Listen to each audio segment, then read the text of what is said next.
السلام علیکم، میرا نام ہدا شیخ ہے اور میرا تعلق ویسے تو شہر لاہور سے ہے اور مجھے ادب سے لگاؤ ہے، اردو، انگریزی اور پڑھنے کا بھی شوق ہے اور لکھنے کا بھی شوق ہے، اور میں گاہے بگاہے اپنا لکھا ہوا جو ہے وہ جوائے آف اردو گروپ میں شیئر بھی کرتی رہتی ہوں۔ اور جہاں تک رہی بات جوائے آف اردو کی، تو یہ واقعی جوائے آف اردو گروپ ہے کہ جو اردو سے پڑھنے سے اور لکھنے سے جو شوق رکھتے ہیں ان لوگوں کے لیے یہ ایک اچھا پلیٹ فارم ہے۔ میری جوائے آف اردو سے جان پہچان شروع ہوئی جب 2017 اگست میں ایک اور بکس سے ریلیٹڈ گروپ میں کی میٹ اپ میں میری ملاقات ہوئی زرمین انصاری سے، اور مجھے معلوم چلا کہ وہ ایک جوائے آف اردو گروپ چلا رہی ہیں اور کتنی وہ انہماک سے اردو کی فروغ کے لیے کام کر رہی ہیں۔ اور یہ گروپ جو ہے یہ کیا ہے، بہرحال آہستہ آہستہ اس سے واقفیت بڑھی، مگر جو سب سے زیادہ نمایاں جوائے آف اردو کا کردار جو ابھر کر سامنے آیا، جو کہ اس کا اصل کردار تھا، وہ تھا جب کہ پوری دنیا لاک ڈاؤن میں چلی گئی۔ تو جو کہ گھر بیٹھی اور کتابیں پڑھیے کی جو سیریز شروع کی گئی جوائے آف اردو کی طرف سے، میرا خیال میں وہ اردو سے لگاؤ رکھنے والے لوگوں کے لیے، ایک اردو ادب سے لگاؤ رکھنے والے لوگوں کے لیے ایک بہت ہی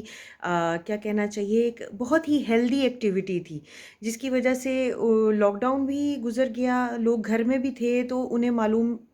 ہوا کہ جو یہ کتابیں ہیں یہ ہماری کتنی اچھی دوست بھی بن سکتی ہیں اور کتنا اچھا ایکسپریشن کا ذریعہ بھی بن سکتی ہیں۔ تو میں کہتی ہوں کہ this has been the best thing of joy of Urdu. Sorry میں انگریزی میں بات کر رہی ہوں، مگر یہی تو اس خوبصورتی ہے اس گروپ کی یا اس پلیٹ فارم کی، کہ یہاں پہ زبان کی اس طرح وہ بندش یا قیود نہیں ہے، لیکن یہ ہے کہ آپ کا ایکسپریشن اور آپ کی بات اور آپ کا لگاؤ میٹر کرتا ہے۔ اور مجھے بہت اچھا لگتا ہے کہ جوائے آف اردو گروپ میں جب میں اپنا لکھا شیئر کرتی ہوں تو مجھے معلوم ہے کہ میں جہاں یہ شیئر کر رہی ہوں اردو میں لکھا ہوا اپنا، تو یہاں پہ لوگ اسے پڑھیں گے بھی، اسے سمجھیں گے بھی، کیونکہ ان کے اور ہم مطلب انٹرسٹ آپ کا ایک سملر ہو جاتا ہے۔ تو بہرحال جوائے آف اردو کے لیے ڈھیر ساری دعائیں، اور یہ جو ان کے سلسلہ ہے، اب جو ہے وہ ہے کہ کتابیں پڑھیے، آپ اپنا پڑھ کر شیئر کیجئے ہر مہینے یا ہر ہفتے، جو بھی کسی اردو بڑے لکھاری یا شاعر کی برسی یا ان کی برتھ اینیورسری ہوتی ہے تو اس پر کوئی نہ کوئی سیریز شروع کی جاتی ہے، بہت سی میں نے بھی پارٹیسپیٹ کیا اور بڑا اچھا رہا۔ اور مجھے بہت اچھا لگتا ہے جب میں سنتی ہوں ایک آپ کے لائک مائنڈیڈ پیپل جو ہوتے ہیں ان کی طرف سے، کہ آپ سنتے ہیں ان کا پڑھا ہوا کلام سنتے ہیں یا ان کا اپنا کلام سنتے ہیں، تو اردو کے فروغ کے لیے یہ بہت کام کر رہا ہے جوائے آف اردو۔ مگر اگر میں یہاں پہ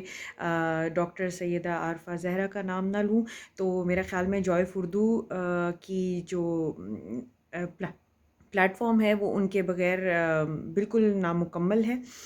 ان کی جو بھی نشست ہوتی ہے، چاہے زرمینے کے ساتھ ہو یا ویسے کوئی گروپ میں مطلب ان کا کچھ شیئر کیا جائے، تو ان سے آپ کو سیکھنے کو بہت کچھ ملتا ہے۔ وہ she is like an institute, she از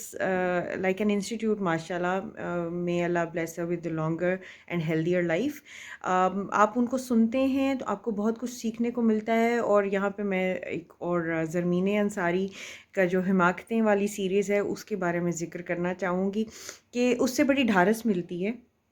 کہ ایک ہم ہی نہیں تنہا، تو کہ اگر ہم بھی غلطیاں کرتے ہیں اردو میں، اور ہم بھی سیکھنا چاہ رہے ہیں اور سیکھ رہے ہیں اور بہت کچھ اس نشست سے سیکھنے کو ملتا ہے، تو سلامت رہیے ڈاکٹر عارفہ سیدہ زہرا صاحبہ اور Zarmeen. Thank you so much for this platform and your team including Aleem, Zubair, Kami Kidwai and all the members who are participating. All the best to everyone, and thank you for making this platform. um, you know I always look forward to participate in it or to check whoever is contributing to it. Thank you so much. Stay blessed and kitabein padhiye.